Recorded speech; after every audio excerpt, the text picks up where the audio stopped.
नमस्कार, 99 न्यूज के इस खास खबर में आपका स्वागत है। मैं हूं आपके साथ सोमनाथ तिवारी। दक्षिण अफ्रीका से निकले कोविड-19 वायरस के नए वेरिएंट ओमिक्रॉन ने पूरी दुनिया की चिंता बढ़ा दी है, क्योंकि इसमें तेजी से म्यूटेशन की क्षमता है। यही वजह है कि इस नए वेरिएंट को कुछ महीनों पहले पूरी दुनिया में तबाही मचा चुके डेल्टा वेरिएंट से भी अधिक खतरनाक बताया जा रहा है, क्योंकि ओमिक्रॉन में अब तक 50 म्यूटेशन हो चुके हैं।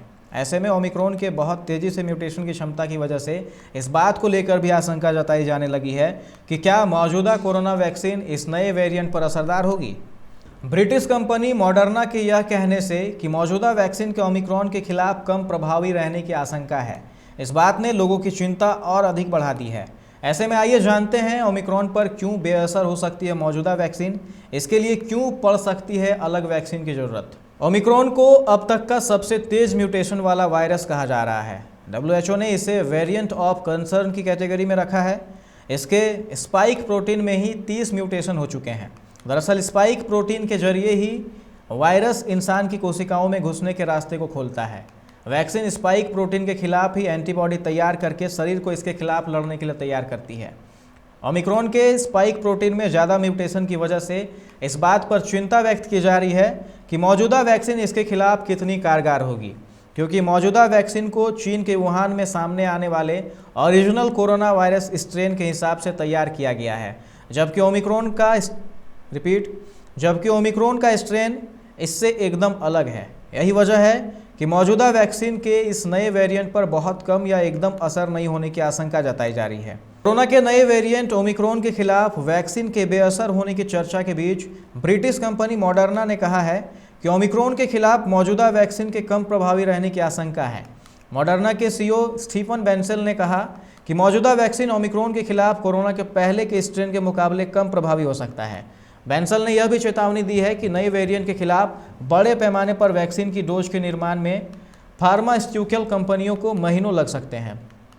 उन्होंने कहा कि ओमिक्रॉन के स्पाइक प्रोटीन में तेज म्यूटेशन की क्षमता की वजह से फार्मा कंपनियों को मौजूदा वैक्सीन को अगले साल मॉडिफाई करना पड़ सकता है। वहीं ओमिक्रॉन पर मौजूदा वैक्सीन के कम प्रभावी या एकदम बेअसर होने की चर्चा के बीच इसके लिए नई वैक्सीन लाने की बातें भी शुरू हो गई हैं। मॉडर्ना के chief medical officer Paul Burton ने कहा कि अगर ज़रूरत पड़ी तो उनकी कंपनी अगले साल की शुरुआत में ओमिक्रॉन से निपटने के लिए mRNA वैक्सीन लॉन्च कर सकती है। वहीं कोरोना वैक्सीन बनाने वाली एक और कंपनी फाइजर ने कहा कि आवश्यकता पड़ने पर ओमिक्रॉन के खिलाफ नई वैक्सीन को 6 हफ्तों में बना सकती है और इसके शुरुआती डोज 100 दिनों के अंदर उपलब्ध करवा सकती है। अगर हम बात करें भारत में लगाई जाने वाली कोवैक्सीन की, तो कोवैक्सीन बनाने वाली कंपनी भारत बायोटेक ने कहा कि वह इस बात की स्टडी कर रही है कि उसका टीका ओमिक्रॉन वेरिएंट पर असरदार रहेगा या नहीं। कंपनी के प्रवक्ता ने कहा कि हमारी वैक्सीन वुहान में मिले मूल वेरिएंट पर आधारित है। अभी तक यह बाकी वेरिएंट के मामले में असरदार रही है। नए वेरिएंट पर भी हम इसकी जांच कर रहे हैं।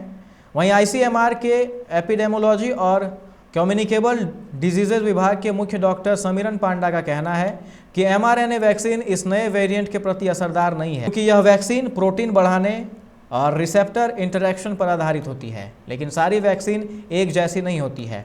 कोविशील्ड और कोवैक्सीन सिर्फ विभिन्न प्रकार के एंटीजन को हमारे शरीर में प्रेजेंट करके इम्यूनिटी बढ़ाती है। बता दें कि वर्ल्ड हेल्थ ऑर्गेनाइजेशन ने अब तक दुनिया भर में कुल 8 कोरोना वैक्सीन के उपयोग को मंजूरी दी है। ऐसे में यह देखना बेहद अहम होगा कि आने वाले समय में स्थिति नियंत्रण में रहती है या फिर एक बार फिर हमें मुश्किल हालातों का सामना करना पड़ सकता है। इस खास खबर में फिलहाल इतना ही। तमाम खबरों के लिए आप देखते रहें 99 न्यूज। नमस्कार।